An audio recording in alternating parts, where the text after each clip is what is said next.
Dissemination, Research, and Implementation Science seminar. My name is Yao Liu, and I'll be the guest faculty moderator today, filling in for Dr. Heidi Brown.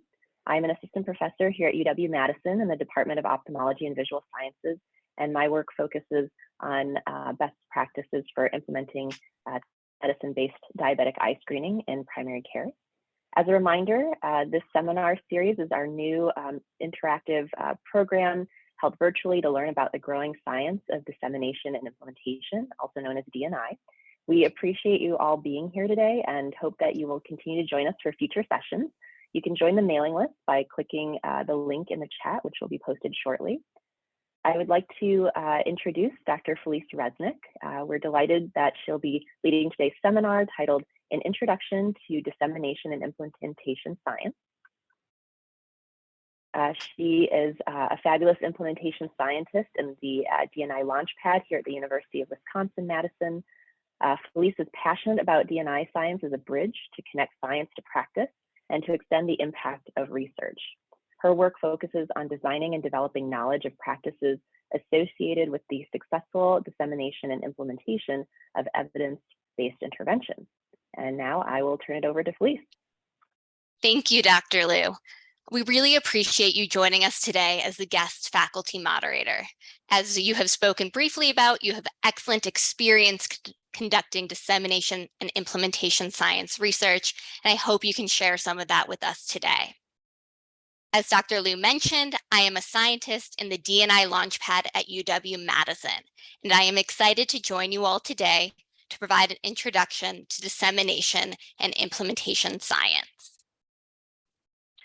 I'd like to take a moment to thank our funders. The Institute for Clinical and Translational Research is supported by the Clinical and Translational Science Award Program, the National Center for Advancing Translational Science, and CATS grant, and the Wisconsin Partnership Program. Today, I will be talking about what is D&I research, a little bit about design for dissemination. I'll provide some additional resources as you start to learn more and want to delve deeper into the science of D&I. And then we will provide ample time for Q&A so that we can answer your questions and what you want to know about D&I science. So to begin with, I'm going to tell you a little bit about why D&I, why focus on dissemination and implementation science. There's a growing gap between research and practice. The US spends approximately $194 billion annually on health research, yet it takes 17 years on average to translate 14% of original research into benefits for the public.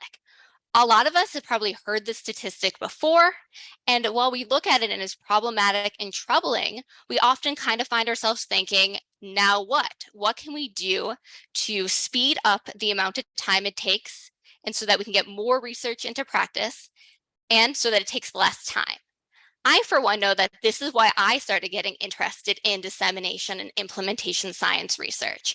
I was working on a variety of different intervention projects that were effective. They had really positive public health outcomes. We are seeing improved health outcomes in the youth I was working with, but we were focused on a really small population. And I wanted to see this work that I was spending all my time on get further into practice. I wanted it to make a bigger impact beyond the original research study. And I wanted it to happen faster. This was taking years and years and years. And what I had to show for it was a publication, which I was excited about as an academic. But when I was thinking about the public health impact, I realized it was going to be really important that we look beyond that publication to impact. What are ways that we can think about getting the evidence that we have gathered along the way of our work and getting that into practice faster and getting more of it out there so that we can learn and benefit from it?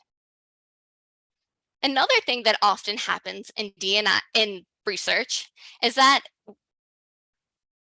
we, as well-intentioned researchers, develop interventions, tools, and innovations that we believe will help impacted users. And that once we have the resources to build them, they will come and all will be well. So to have a Field of Dreams reference for those who grew up on baseball, if you build it, they will come. However, what we have found over time that just because we build it does not mean that they will come.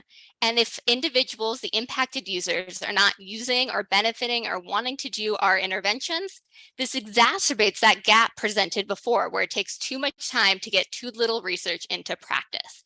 Because what if we do build it and we find out from the impacted users that they either don't have time for it, or it's too much equipment to pay for, or they'd rather be doing something else?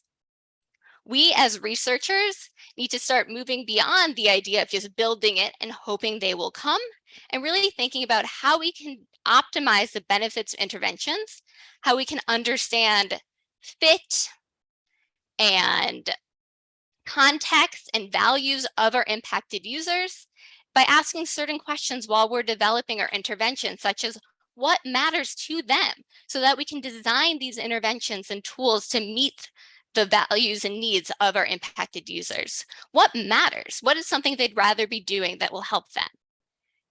Thinking through what is appropriate. What do they have the time to do? What education or training is needed? Just because we build it, if it's too confusing or too jargony or too difficult, then what good? We have now exacerbated that problem of getting our work, our research, our beneficial tools into practice. And also, we need to consider the context of what resources are available. Are we designing things that are too complicated? So we really need to take a step back, and that's oftentimes the goal of D&I, is understanding the context before developing interventions and conducting these complicated research trials, taking that step back to consider what evidence we have, what is the context that we're looking to implement it in, and what will matter or value to our impacted users, which ultimately, as I said, is oftentimes the goal of D&I science, is answering those questions. Specifically, we can distill down those goals into these 3 questions. How do we decrease the time it takes to get research into practice? 17 years, way too long. So what would it look like if we could do it in 5 years, in 7 years? And then how do we do that? Figuring out the answers to those questions are some of the goals of D&I. How do we increase the success implementation, dissemination, and sustainability? So we build it, we can do it, but what are some strategies that we can do to make it easier for these things to happen? What are ways that we can build them so they're easy to spread and that they can last over time? And then a third and final question is, how do we take the knowledge we already have as researchers and bridge the gap to translate evidence-based practices and interventions into real-world settings? How do we take our information from clinical trials to the real world? How we can make it from bench to bedside, or from one classroom to whole school districts? How do we bridge that gap to translate the evidence that we have into real world settings that can live on over time and spread and scale quickly? Now, before I get too far in, I do want to take a few moments to go over some key terminology. D&I science is filled with some jargon, and it can get kind of confusing. I know I still sometimes get confused about what words mean what when people are talking very quickly. And so what I think it makes sense to do is think about the language we are using and considering how we are using it and what we mean.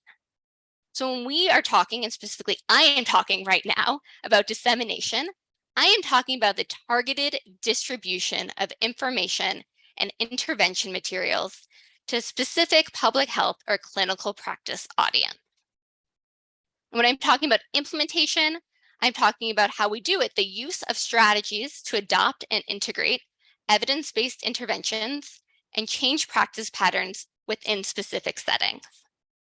And when I'm talking about sustainability, I'm talking about that change, that intervention, the innovation, those strategies have become an integrated or mainstream way of working rather than something's added on, and they can continue to happen over time.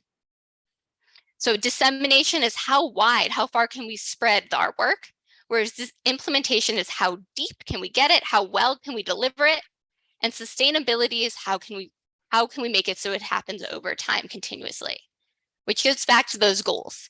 D&I research goal is to increase our understanding of how to effectively get evidence-based strategies, interventions, and programs into practice. Some additional key terms that will be beneficial to go over today and understand are the differences and similarities between theories, frameworks, and models. These three oftentimes are very confusing because one of the key aspects of D&I science is understanding how to use a theory or framework or model to guide your work. And oftentimes we need to understand the key differences between the three as they are impact or are designed for these different theories, frameworks, and models. And at the same time, we often hear them used interchangeably. So I'll take a moment to discuss and define each one, and then see how we can go through it in the future. So a theory is a set of analytical principles or statements designed to structure our observations, understanding, and explanation of the world. They oftentimes explain and predict relationships among different aspects. A framework are strategic or action planning structures that provide a systematic way to develop, manage, and evaluate. Frameworks can act like a map to guide each step of your dissemination and implementation science research project. Whereas a model is a description used to simplify a phenomenon. And I will say, often for simplicity, we use the word model to collectively refer to both theories and frameworks. So from here on out in this talk, I'm going to say model, similar to how Brownson and Tabak do it in their articles. However, when you talk about individual ones of these, they sometimes are theories or frameworks. But going from here on out, going forward, I'm going to say model to collectively refer to both theories and frameworks. And then finally, two additional key terms that I'm going to discuss are implementation outcomes and implementation strategies. So implementation outcomes are the effects of deliberate and purposive actions to implement new treatments, practices, and services. They are measures of implementation success. They are the proximal indicators of implementation processes and key outcomes of effectiveness and quality of care. What are we measuring? How will we know if it works? What are those key variables? The implementation strategies are the methods to enhance the adoption, implementation, sustainment, and scale-up of innovations. So the how, what are the different delivery methods or ways that we are going to make these interventions work? How are we going to be doing that? What are those strategies? So I'm now going to be using these terms in this talk going forward, but I'd also recommend that you refer back to them in the future as you're going and doing more dissemination and implementation science work on your own. This talk will be on our website for you to refer back to and also to look at as you are trying to think about how you can use this in your own work. So now I'm going to give an overview of studying implementation science. I've given you the why of why we do dissemination and implementation science, those key goals, and I've talked through some of those key words. So now let's see how it happens in practice. So I'm going to do this by giving an example using Mind Over Matter, Healthy Bowels, Healthy Bladders, or the MOMS program, which is a community-based program that empowers women to improve their pelvic health in order to reduce or prevent incontinence in older women. Dr. Heidi Brown, who is also a faculty member in the D&I Launchpad, designed and tested this workshop to teach skills to control incontinence symptoms through lifestyle changes. And now she and her team are working to adapt MOM into an electronic program. So the first thing that they are looking at is the intervention, the evidence practice, the what. And for this, that is that MOMS program, Mind Over Matter. The next step in her research project is to consider how do we deliver it? What implementation strategies can we use, can Heidi and her team use to improve the delivery of the MOMS program in this new virtual context? The how of how the implementation of the virtual program can be improved through strategies such as having more educational meetings, or potentially a strategy of using an advisory group to inform and get feedback about the potential adaptations they are going to make to this program. And then we're looking at those outcomes, those variables of interest to know that it will work. And there are some outcomes related to implementation benefits. So, for example, acceptability of the adapted program. Is the MOMS program in the virtual format, is that considered acceptable to the impacted users? That is one implementation outcome that Dr. Brown is interested in. Additionally, she is still interested in the symptomology changes. So do the patients that come to her workshops in the virtual format, do they have improved pelvic health as an outcome of attending this virtual sessions? Now, I present this whole model and all the outcomes presented here as different ones that you can pick from. And you, as you are developing your research projects and considering the outcomes that matter for you, can pick the ones that work best or that you're most interested in, considering your questions and your context that you are working in. And then finally, to tie this all together, all those different terms that I have talked about, I'm going to talk about is the model, which is the map of how she laid out and structured the research project to consider the what and how and benefits. And Dr. Brown did this with the RE-AIM framework of evaluation, which I will describe in further detail later on in this talk. But this gives you a whole map of how we consider the what, how, benefits, and models of studying implementation. And now to dive into those D&I models, because these are a key aspect and often the first thing to consider when you are developing a dissemination and implementation project. You are considering, first of all, what is it we're studying, but then how am I going to study it? What is this map that I am going to structure my work around? And once you have that map, once you have that idea, then you can really delve into those details of the strategies and the outcomes. But first, sometimes we need to think about that map. And to select a model, it can be really overwhelming. So when you go and Google implementation science frameworks or models or theories, what you're going to see is an overwhelming number of different options. And that can be really confusing when you're first being introduced to D&I science. So what I'd suggest is taking a step back first before you go down the Google rabbit hole and consider different parts of your project that will help you streamline the types of models that are relevant for you. So the first thing to consider are the aims of the project that you are developing and the specific research questions that you have. Are you trying to understand just if the intervention works? Are you trying to consider adaptations to make the intervention better? How it can overcome some barriers to have real-world success? Are you looking to scale and spread your intervention? Are you looking to do a combination of all of those? And the answer to that question will distill down the type of model you're looking for a little bit. The next thing to consider is the target of change. So what or who or where are you trying to impact the change? Is it the individual patient? Is it at a whole organization level, such as a whole clinic or a whole school?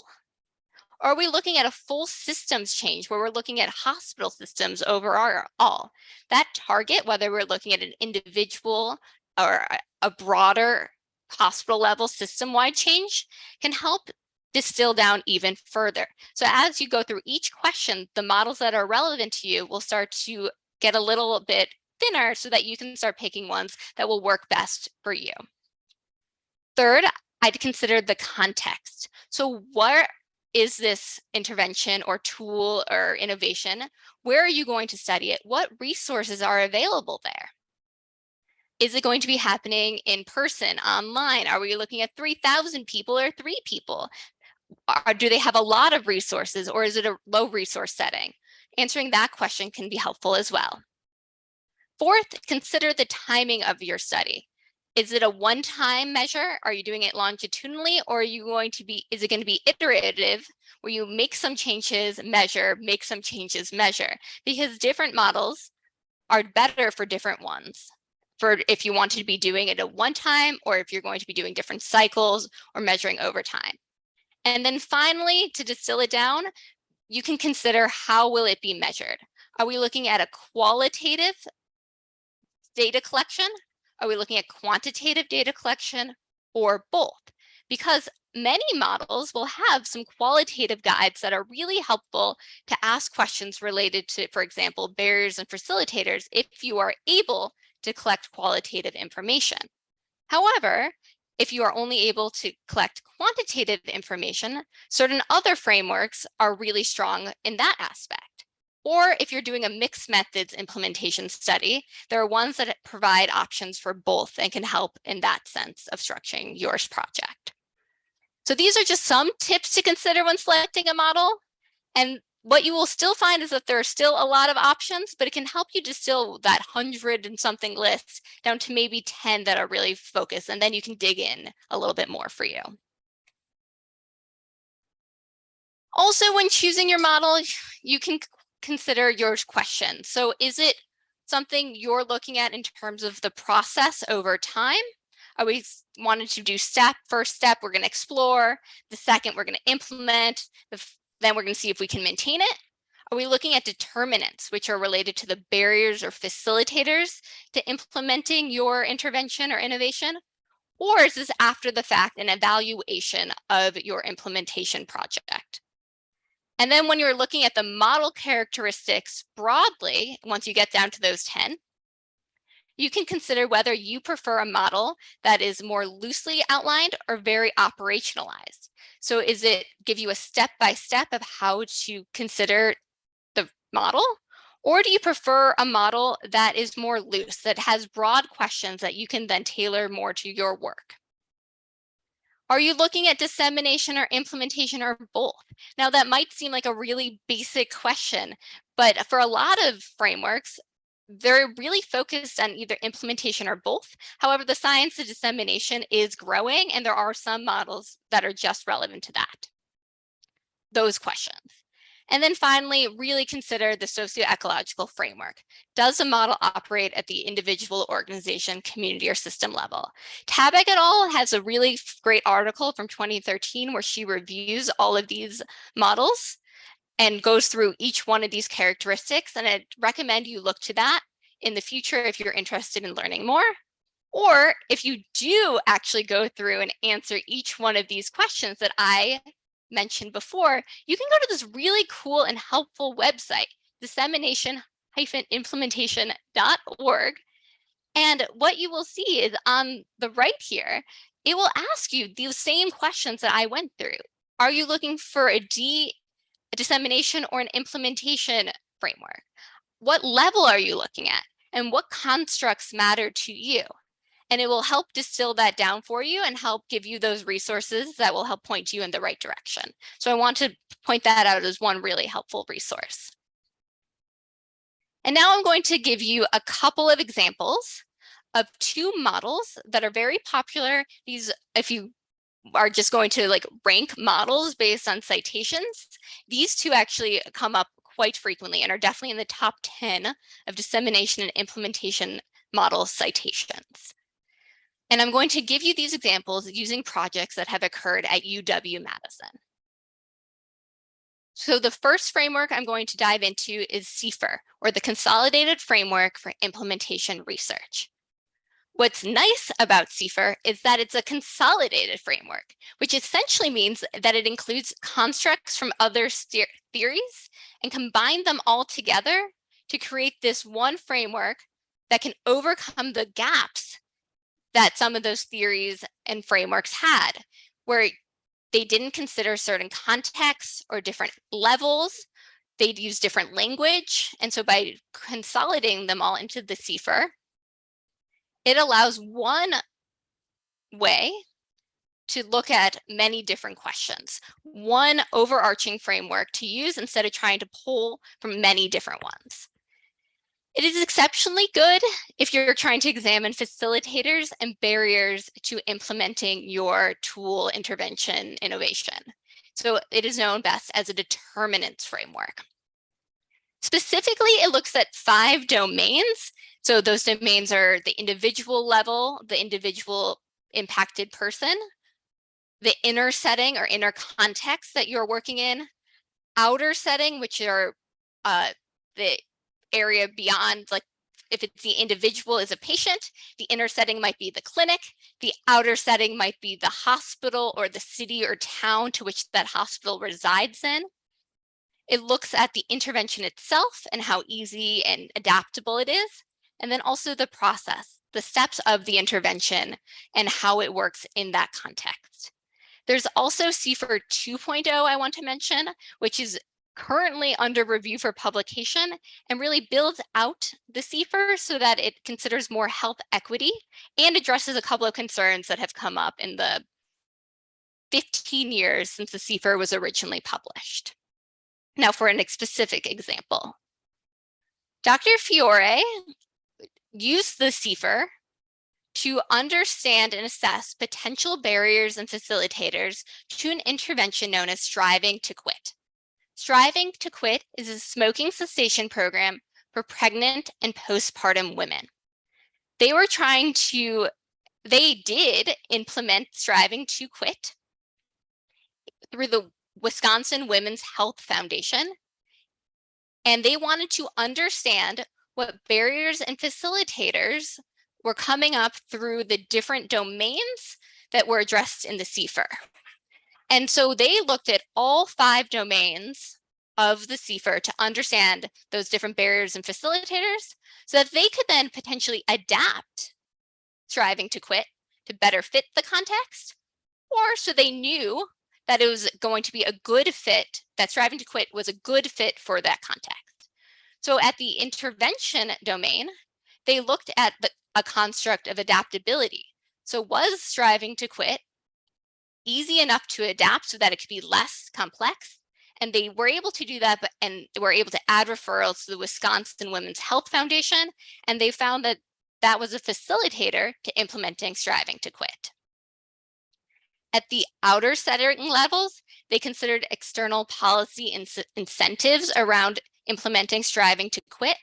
And what they realized that there were policy decisions that were made that reduced the amount of state aid to counties in order to do smoking cessation programs. And so a program like Striving to Quit was really beneficial because it was shorter than the other interventions that they had before. So there were policy incentives that were facilitators to implementing Striving to Quit. At the inner setting level, they looked at the implementation climate, or the compatibility of the intervention with the context that it was going to be happening in. And to do that, they interviewed several of the nurses who were implementing Striving to Quit.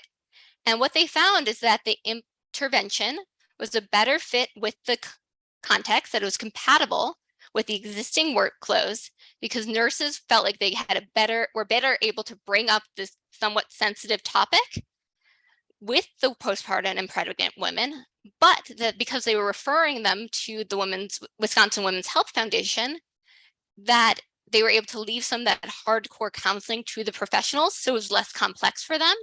And then there was also less paperwork for them to do. At the individual level, for these pregnant and postpartum women who are participating in the Striving to Quit program, they felt that after completing Striving to Quit, that they actually felt that they were better able to understand their stress, that they had better mental health, and that this addressed their needs, which was addressing both their need to quit, but also some of their needs related to stress and poverty and poor mental health that many of them felt like they were experiencing. And then at the individual level of the staff who were implementing it, they felt more confident, they had higher self-efficacy because Striving to Quit was less complex. And then finally, at the process level, they found that by including a purveyor in the Wisconsin Women's Health Foundation, they could engage an external change agent who would help speed up the process of getting this intervention, striving to quit, into practice and help them spread it and scale it even quicker going forward. So this is one example of how CFER was used as a map to measure and to pick out different areas to understand the barriers and facilitators to implement this program, and then how you could consider those findings to both understand whether or not striving to quit was a good fit, and how maybe you could adapt striving to quit to overcome those barriers and to utilize facilitators within those contexts. Another very popular framework that is used quite often is a REAIM framework. REAIM is most often known for and used as an evaluation framework. But I would like to mention that it can also be used as a process framework to guide your research program, your research project. But if you're going to be using REAIM as a process framework, it is important that you really dive into the literature, because it can be a little bit tricky and complex, as it was originally developed and used as an evaluation framework. REAIM is an acronym for where each one of the letters stands for something different. So R is for reach. So who are the individuals that are being impacted by your program? How many of them are being reached through your intervention? Effectiveness is E, so how well does your program work? Adoption, which is who is taking up this intervention or innovation? Are they bringing it into their practice and sustaining it over time? Implementation, so how well are they delivering it? What strategies are they using to deliver it? Is it working well? Are people attending? And then maintenance, is this program able to continue over time in the context in which you are evaluating it? Now, while there are these 5 areas to consider in the REAIM framework, you do not actually have to focus on all of them. Or you can focus on one area more than another. It really depends on the question. But because they're all interrelated and interconnected, it's important to at least consider that by improving one metric, you might worsen another. So if you're trying to, for example, increase your reach, so you make your innovation less complex, and by taking out certain elements of your intervention, it might decrease the effectiveness of your intervention. So you need to make sure you're considering and evaluating and measuring that over time, because these do not occur in a vacuum, but rather are interconnected and all together. I also want to point out that, again, these frameworks continue to change over time because it's a growing science. So there's a recent extension of the REAIM framework that is focused on enhancing sustainability and promoting health equity. And you can find the reference and the link to this manuscript on our website.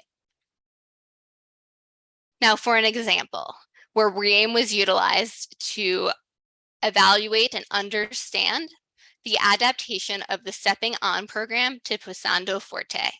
So Stepping On is an evidence-based falls prevention program that is found to be efficacious in a generally white sample.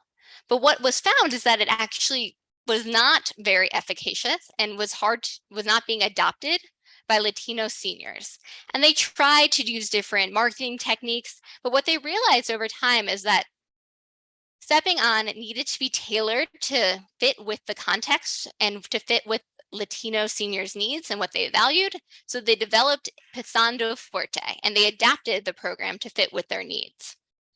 And they considered each one of the REAIM domains, and for Passando Forte, how they would measure and consider that. So for example, for reach, they considered the number of characteristics of individuals willing to participate in the program, and hoping that it was better than with the unadapted program. The efficacy, so the health outcomes, the reduced number of falls associated with the intervention, and making sure that these tailoring for the context made it so that the key elements were not changed, and so that the health outcomes still improved. Adoption, considering the characteristics of adoption organizations, what kind of resources they have, if they're in the community where they are located, what are the barriers and facilitators to adopting this intervention by the organizations. If this program is going to have parts of it in Spanish, for example, are there enough individuals at the organization who can speak Spanish, or are you going to need to make sure the trainers are able to translate? Implementation was considered at both the organization and the individual level. At the organizational level, it was making sure that the key elements of the intervention, that they were able to deliver it as it was intended to be delivered. And at the individual level, that it was actually used by the participants. Just because you teach it doesn't mean that they will use it, especially if it doesn't fit with what the Latino seniors needed, the type of food they liked, the type of environments they were living in. If it didn't match, they weren't going to use it. There was going to be no uptake of the intervention. And so at the individual level, they were measuring whether or not the adapted version was actually going to be used by the Latino seniors. And then finally, maintenance, which they measured at the individual level, would refer to the long-term enactment of the health behavior of interest. Were they able to use some of these suggestions related to minimizing falls, changing their environments, different ways that they can improve their stamina long-term beyond the original workshops of the study? That is just one example of many examples of how REAIM was used and has been used by UW researchers. And there are many examples online of how it has been used over the past 20 years by individuals who are doing D&I science research. Now, as I mentioned, there are a lot of models. And so I listed here a couple of other popular models that you will hear about and see about and that UW researchers are frequently using. We have links to these references and resources about them on our website for you to refer to later. And then finally, I want to take a few minutes to discuss design for dissemination. Design for dissemination is this idea that when we are making our intervention, our innovation, our tool, that from the early stages of design or redesign, if that's where we're at, that we're applying a dissemination, implementation, and sustainability lens to all those stages. That we're not just thinking about it after we have our efficacious study, after our clinical research trial, because as we saw at the very beginning, just because we build it does not mean they will come. So making sure that we're involving all impacted users, all stakeholders early in the design process or the redesign process, that we're asking them about what they value, the barriers and facilitators, the context that they are living in, what resources they have available, what they are excited about early on in the process so that we can build or redesign our tools, our interventions, our innovations to meet them where they're at, to maximize the likelihood that we have impact, that we are able to see the intended health outcome or the intended public health outcome, and that we're minimizing barriers or reasons why it just might not work or be more difficult over time. It can also help us as we're just thinking about our implementation strategies. If we are considering ways that we can maximize reach, we can talk to these impacted users or stakeholders early on to design and develop strategies beyond just that innovation, but how we will actually get it into use, how we will design our educational workshops, what kind of strategies will help individuals trainers, how we will make sure that we are able to reach the audiences that we want our intervention in front of. It will also make sure that we are making our intervention easy to adopt, implement, and maintain. Because sometimes the most complicated interventions work, and that is as far as they get, is them working in our research studies, but they cannot happen and continue to spread and scale without our research brains and our research staff there to make sure they're happening if they're not easy to adopt, implement, and maintain. And then finally, we need to have the value proposition. We need to understand why the innovation matters to all stakeholders, not just the patient or not just the doctor. We need to consider all relevant individuals who this might impact, all impacted parties beyond maybe who we're typically considering. So for example, who's paying for this project? What kind of organization might take this on later on after the research project? Should I be talking to them? Trying to really brainstorm and consider all impacted individuals from the very beginning. That is using a design for dissemination lens, and part of D&I science that takes a step back from that model and research strategy and aims, but really just considering context and users from the very beginning is one of the key goals of D&I, and one of the ones we talked about right at the beginning. And now I want to tie back together with this idea of design for dissemination. We have so many tools on our website for you all to go and visit after the fact. We have specific tools related to design for dissemination, or what we call D for D, to help you as you are get an overview. We have a workbook about how to talk to different stakeholders or impacted parties on our website. We have information on models to dig into. We have information about dissemination and implementation and health equity. And we also have videos from all our past dissemination and implementation short courses, which are valuable resources to help refer back and dive deeper into certain D&I topics.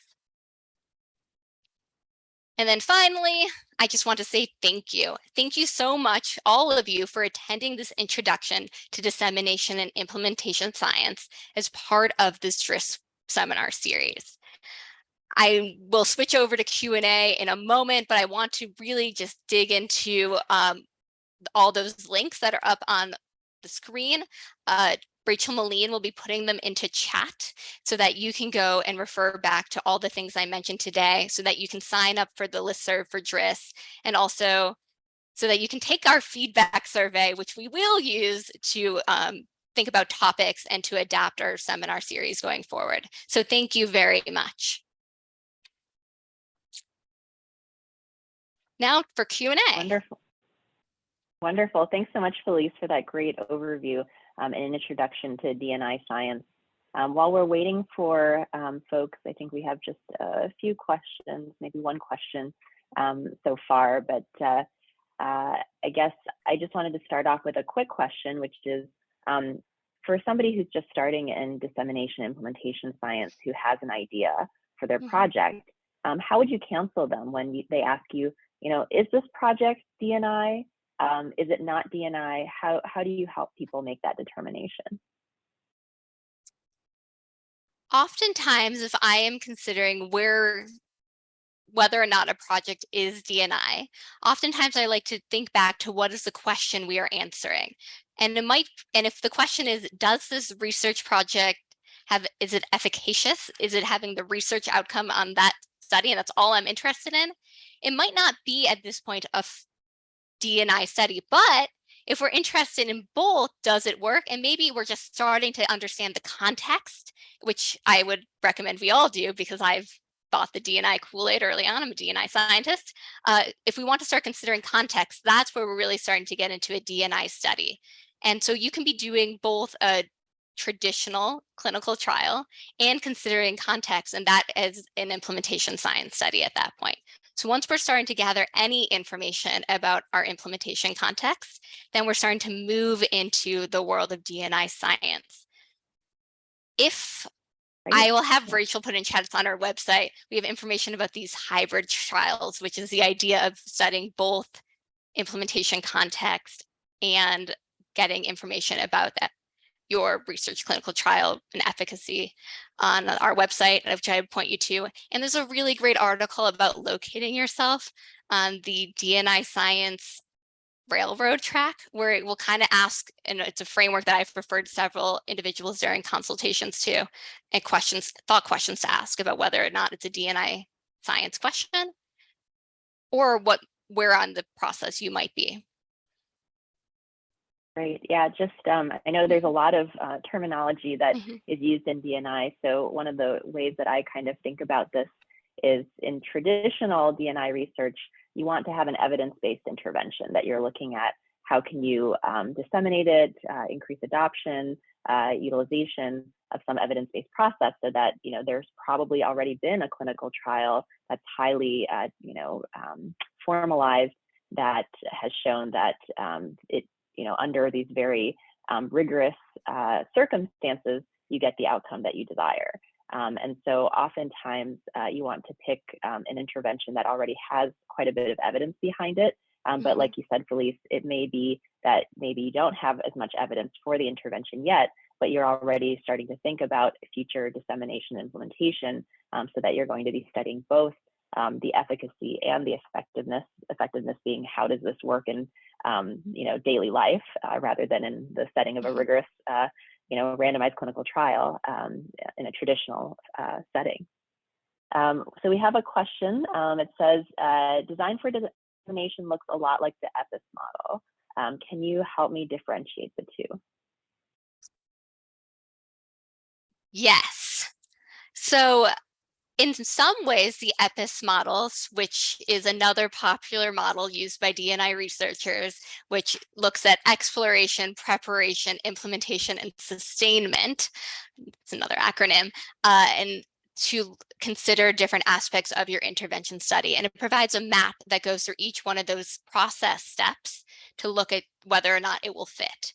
Whereas design for dissemination even takes a step back from there, where we're considering all the different user groups or stakeholders involved in the development of design of our intervention. And now it can be used in tandem with EPIS, but it does differ in that we would think about questions earlier on in the design process before you're considering a D&I framework, such as how do we make this easier before it's actually occurred, considering value proposition, considering all the stakeholders beyond, like purveyors and adopters, really getting into the weeds of large-scale dissemination from the very beginning. So while in some ways there's some overlapping terminology, they do have slight differences in how we use it and when we use them. Yeah, do you have anything you would like to add to that? Yeah, I think, to me, design for dissemination is sort of just a conceptual model about, what's important when you're starting to think about your project and what you hope to achieve. Like you said, Felice, I think the EPIS model and these other models that you discussed, that sort of comes further down when you've decided, that how you're going to proceed and which model you want to use. You'll notice that a lot of these models have considerable overlap. So they're not meant to be completely unique from each other. There's some nice papers talking about how there's specific types of models, as Felice mentioned, that are specifically designed for evaluating your intervention, whereas others are dealing more with the process or theory underlying or determinants of what's driving the effectiveness of what you're doing. So they're not meant to be completely unique. A lot of them have overlap, and you can use more than one model and combine them in a research project. So related to that, my next question is, how would you get somebody started in the dissemination and implementation world? If you're, a novice, you're starting to think about, gosh, this sounds really interesting. What are some starting points that you would recommend to help people kind of get situated and immersed in this type of? So when considering whether or not you're trying to adapt your own project into dissemination and implementation science, the best way that I have found often is to start learning about what is even available in this world of D&I science. And so I've mentioned a lot of resources today, but to give a plug for certain resources that are available, there's this DRISS seminar where you can come bring your questions related to dissemination and implementation science, and have this community of practice where you can get feedback about your work, learn more about D&I, and see where your fit is within the D&I science world. There's also our Dissemination and Implementation short course, which is happening in October, which is an opportunity to connect with dissemination and implementation science scholars and learn more about and get a deeper understanding of D&I science. And then finally, if you are interested in thinking more about how your work can be developed into dissemination and implementation science study, what kind of research questions would work for you, I would really recommend following those 5 steps I had mentioned and answering two of those questions and starting to just get a deeper sense of that, because that can help really center you in what part of the process is relevant or matters to you. I know when I first got into the world of D&I science, I wanted to do everything. And what I learned very quickly is that doing everything all at once meant I was doing nothing. And so I had to really focus in on learning. For me, the first part was getting comfortable with the idea of a framework or a model to guide and map out my implementation study and see where the interventions I was working on, how we could fit within there. So really answering some of those questions to center your work in D&I science and what you're trying to answer, and also just continuing to come to these seminars and to the different short courses and resources that we have available. I'd really, really recommend that as another way to get more information. Great. I'm also going to post, in addition to all of that, the NCI actually has a training on D&I that's online modules. It's open source. And I think Andy Quanbeck actually has a module, speaks in one of these modules here. And I think it's a nice introduction for people who just want a sort of more structured setting to learn about D&I. And then, of course, in addition to our short course, I'd recommend also looking at the National D&I Conference, which is held each year in December in Washington, D.C. So my next question is, Felice, what would you say are the current sort of hot areas in D&I research? Like, what are the sort of areas that are exciting to D&I researchers? Where is the field heading?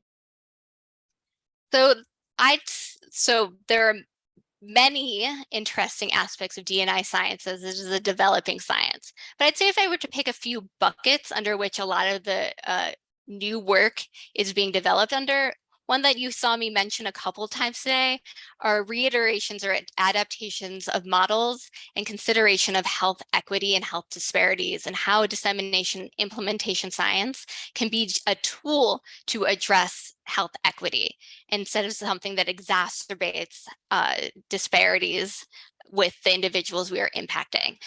Really paying attention to context and how different implementation strategies can be tailored to meet the needs of the impacted parties.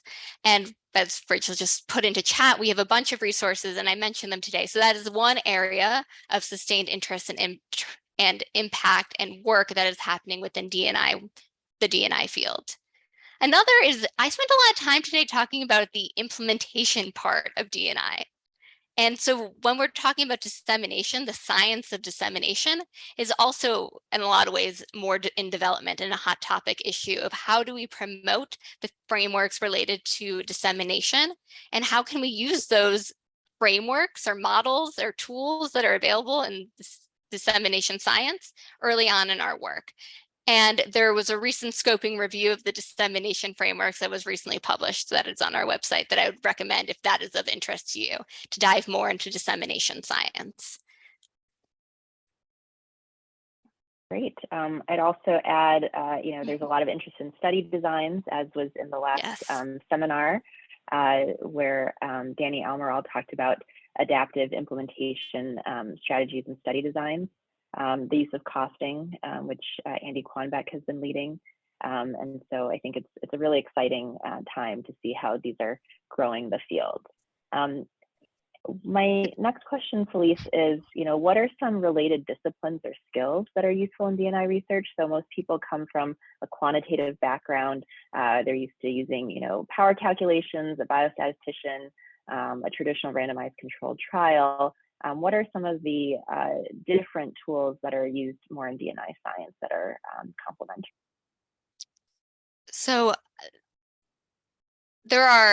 you can come to D&I science from many, many different backgrounds. So for example, I am an educational psychologist. I come from a school of education originally. And so one of those skill sets that we develop when we're working more with schools is a lot of qualitative work. And we find that in dissemination and implementation science, since a lot of times we're really focused on context and how we can tailor interventions to meet the needs of our different contexts, that using qualitative interview skills or qualitative data collection is really helpful. And so you'll see a lot of implementation science frameworks and models and theories have qualitative assessment options within their tool set. So for example, the CFER model, which I shared today, if you go on their website, will share a full evaluation tool related to developing qualitative interview questions to assess barriers and facilitators within the individual domains. So if you are more comfortable in that quantitative, highly controlled study, I'd say getting a little bit familiar with some qualitative designs and how they can be mixed, how they can be used in tandem with the quantitative methods is really helpful and really provides valuable insights into making sure that you're building interventions and tools that fit with those needs and values of the impacted stakeholders. And so that is one really general area that I think a lot of individuals have come to think that they can benefit from learning more about. And there are so many qualitative and mixed methods resources, both on the UW campus and available through many of the other resources that Dr. Liu has mentioned. Terrific. Just wanted to give a shout out to Dr. Nora Jacobson's UW Qualitative Research Group, which meets several times a month for people who are interested in learning qualitative methods, as well as Winners and Karn, who can provide support with stakeholder engagement on campus as well. I'm getting some questions directly regarding the PRISM framework, which is an extension of the REAIM framework. And so the question is, is PRISM a process framework? Can evaluation frameworks like REAIM be used as process framework? So yes, REAIM originally has often been considered as an evaluation framework, but I put and process because it also is a process framework. So Glasgow, who is the original author of the REAIM framework, has several manuscripts explaining how to consider REAIM as a process framework and how PRISM, the extension, can be used to really consider context while you're or as a process, if you're using REAIM PRISM as a framework or as a model to guide your research study. And so it has 6 different domains, kind of like the CFER does, to really better understand context and measure context and barriers and facilitators. So it is definitely another way to build on REAIM and to utilize, to be able to use it beyond just evaluation, but also as a process framework. And we can point to those resources as well, but we have a minute left, so. Great. I think we should wrap up. Thanks so much to everyone for joining us today, and to Felice for this excellent presentation and discussion. We really hope that you'll be able to join us for future seminars here. Please send us your feedback that Rachel has posted in the chat so that we can further refine these seminars to better meet your needs. And we hope that you have a wonderful rest of your week and weekend.